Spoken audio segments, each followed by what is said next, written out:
By underplanting a fruit tree, you not only improve the health of the tree, but you also increase the yield. So you can have more crops, increased biodiversity, better soil health, and better water retention. So under this tree today, this tree here is a hawthorn. It's a large fruited hawthorn, so it's really nice for just sort of snacking on or for putting in jams and jellies. And under that, I have already planted a few edible crops over the years, but what I found was that I had left a lot of the other herbaceous perennials, the flowering plants, to swamp out a lot of the edible things. So, and the things that are left behind are, I've got a blackcurrant, a gooseberry, some sweet cicely, a rhubarb, and then a few patches of good King Henry.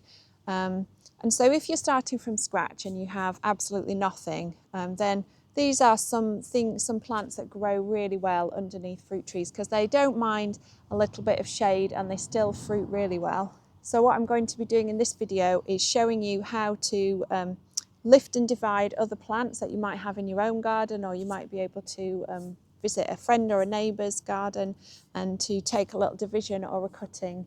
And so the rest of the underplanting under this tree will be from plants that I haven't bought, but I have sort of, I guess, scavenged and found from other places. And this video is going to cover sort of how to space your plants, how to decide where to put your plants, and then how to actually plant them in the soil and put a mulch on afterwards.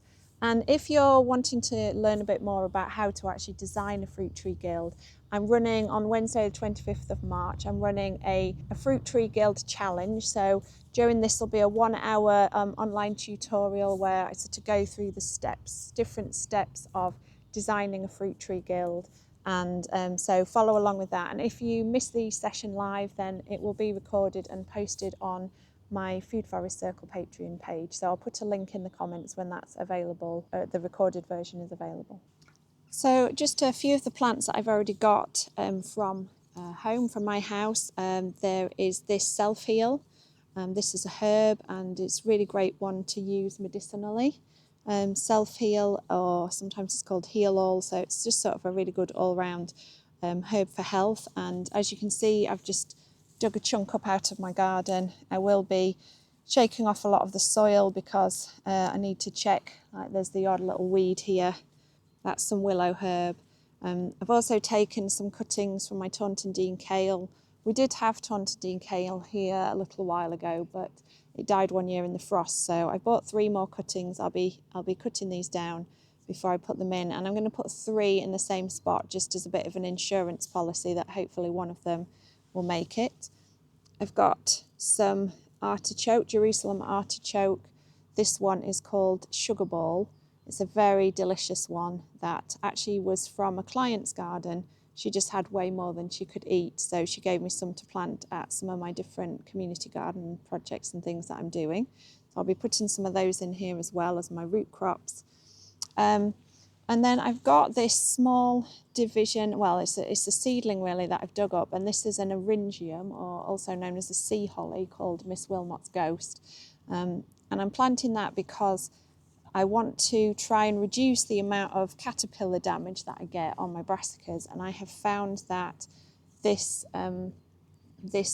sea holly in particular is really great for attracting wasps, and wasps will eat caterpillars and the eggs that butterflies have laid straight off the leaves of brassica plants. So I'm going to plant this and hope that this one flowers this year to really help control the cabbage whites on my brassicas. And now I'm just going to go and dig a few other things up from other parts of the garden here. In this bit of the food forest border, I already have some lemon balm growing. Lemon balm is a fantastic herb for sort of nervous tension, anxiety, and for helping you sleep. So this grows into quite a dense mat. So I'm using a spade to slice through it here rather than a fork to really cut through the big clump. And I'm just going to shake off as much soil as I can here. So I don't need to take loads with me.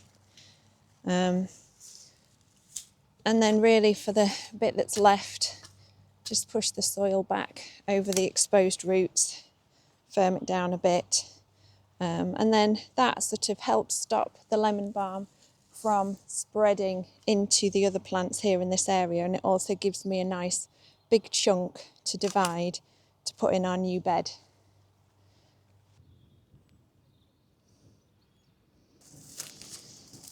I'm just digging up some clumps of this campanula. So this is the Siberian bellflower, and as you can see, I mean, we're in March and it already has this amazing flush of new leaves which are edible, and quite a mild flavour, so quite a nice one to add in bulk into salads. And they're quite shallow rooted, so I've just dug up a chunk here. Probably don't need to take most of that soil. And I'll be using this as a ground cover because it's such a dense foliage that really nothing else can get through. So it's a really good one as a ground cover, keeps the moisture in as well. It's not rained all week, but the soil under here is just still really, really moist, full of worms as well. So in terms of now sorting out my plants that I've just dug up, I'm going to be sort of, some will just, like these Chinese artichokes, they'll just literally fall apart into chunks, so that's quite easy to do. And the same with these chives, really, they've mostly, I can pull those apart, but if I'm struggling, then I just get two hand forks and I'm putting those into the clump back to back, and then I push them together and it pulls apart the clump. So it's really easy way to just make many pieces out of one clump that I've dug up. And here in this is a variegated oregano. There are a few wild potentillas that are in amongst the roots. So actually sometimes if something's really got weeds tangled right into the roots, then I will get a bucket of water and I'll swish the plant around until almost all the soil has come off, and it just makes it so much easier to then pull certain weeds out, and making sure that you're not starting your garden introducing a weed problem. So now I've prepared all of my divisions. I've got these cuttings as well, and I'm just going to cut those below a node. So a node is sort of all these little areas on the stems where leaves have grown from, because that's really where the roots tend to develop from. And so if I leave sort of a big piece of stem, that can cause rotting. So I'm just going to cut these here to all roughly about the same size, just below a node.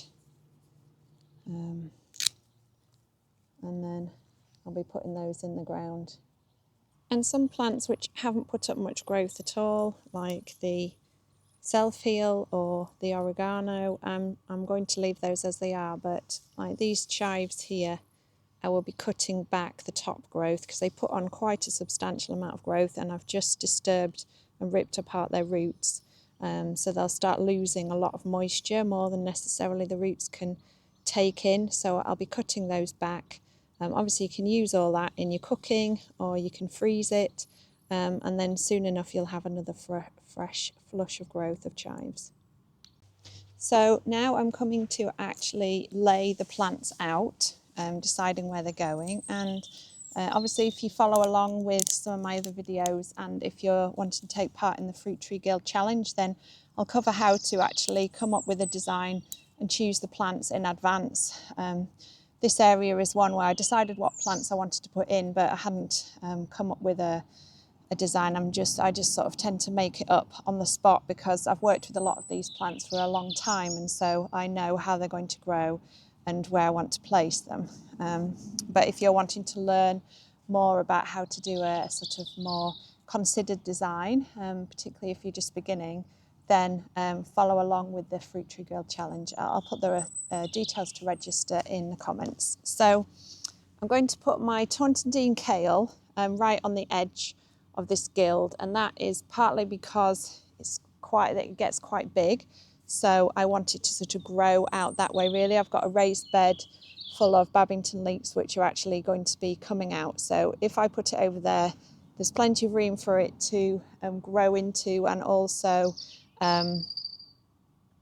it's not going to shade out any of these other plants. And I want it to be nearish the path because I'm deciding where to put things based on how often I'm going to be harvesting them. So things like chives I will be putting at the front, because you cut and come again with those. So you sort of cut some off and then they regrow and you cut some more, but there's something that you use quite often. I'm going to be planting my self-heal, which really doesn't mind the shade at all, but it's a great ground cover. I'm going to be planting that around the rhubarb because it won't mind. It's already put on quite a lot of growth before the rhubarb leaves get too big, so it won't mind the shade of the rhubarb leaves. The variegated oregano, that really does like the sun, so I'm going to be putting that more along this front edge here as well, because that will really want to take advantage of the sun. My eryngium, my sea holly, that's going to go over near the Taunton kale so that it can work its magic, attracting the wasps hopefully over to this part of the garden to notice the caterpillars. This is quite a good salad leaf plant, the campanula, but it really doesn't mind quite deep shade. So I'm going to place that sort of a bit further back under the canopy of this blackcurrant, because it will really be quite happy there in the shade. And I'll put probably a stepping stone or something in here so that you can come and get pieces of it. There's a sweet Sicily already here, so it'll grow quite nicely with that. And then I'll put some more of this campanula just over this other side of the rhubarb here. I'm also putting some stepping stones here because there's a window in the building and the window cleaners quite often trample over here.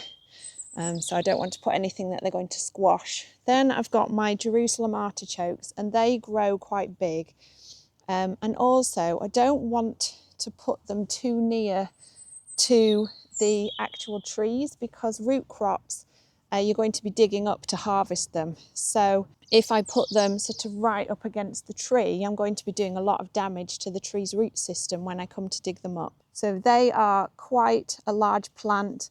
I'm going to put them at the back in between the gooseberry and the blackcurrant. They will get quite a lot of sun. We're in the shade now because we're in the afternoon, but in summer they'll get plenty of sun over there, particularly when they've grown up above the height of the gooseberry. And I don't really mind if I disturb the roots of the Lelandii hedge behind, because I really would be quite happy if that was less vigorous than it is. So I'm going to pop those back here. And I might actually just pop some over here as well to grow behind the kale. And then to fill this gap in the middle, I'm going to pop the Chinese artichokes. They get to a kind of medium size, so they'll fill this gap quite nicely. And as I say, the campanula won't mind the shade from those as they get a little bit bigger.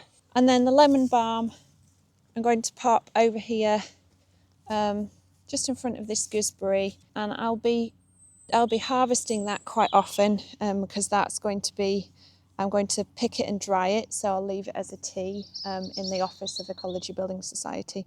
So even though lemon balm can get quite big, this will be harvested quite regularly, maybe 3 or 4 times through the growing season. So it won't, sometimes if you're going to actually be harvesting things, they're not always going to get as big as they might if you just left them to grow. So when it comes to the actual planting, here I've got my chunk of chives. You can see the kind of original level it was at in the soil. These won't mind even if I planted them a little bit deeper. Herbaceous perennials are generally quite forgiving. So I'm just going to dig a bit of a hole, make sure it's about the right level. push the soil back around the clump and firm it in a little bit with your hands, and that's it really. It's that easy. Obviously the soil here I've been improving for a good few years now, simply by adding mulches of cut grass. And so in the tutorial on Wednesday, the Fruit Tree Guild tutorial, I'll be explaining about all the different functions of the plants within a guild.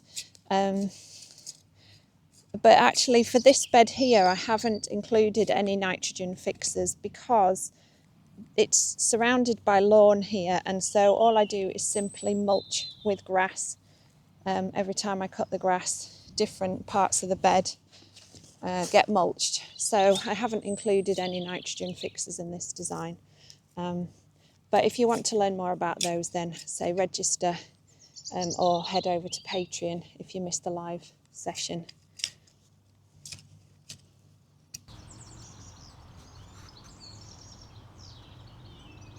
So here's a bed that I did the other week, and I mulched with a thin layer of grass, which I will be doing with the new bed that I've just planted. And if you keep laying on several thin mulches of grass, it works really effectively and adds a lot of nutrition to the soil as well. So it's a really great technique to mulch if you don't have access to something like compost or wood chip. And so long as you put it on in thin layers, I haven't found that it's attracted loads of slugs, and particularly in perennial gardens, slugs aren't such a big issue as they are in annual vegetable beds anyway. So I will be mulching, and it's a really important step after you've planted is to put a mulch down. Otherwise, immediately loads of weed seeds will start germinating. It'll increase moisture loss. And so really to get a mulch on as quick as possible after you've planted is really beneficial. If you want to know more about choosing the right plants for your garden, then take a look at this video next.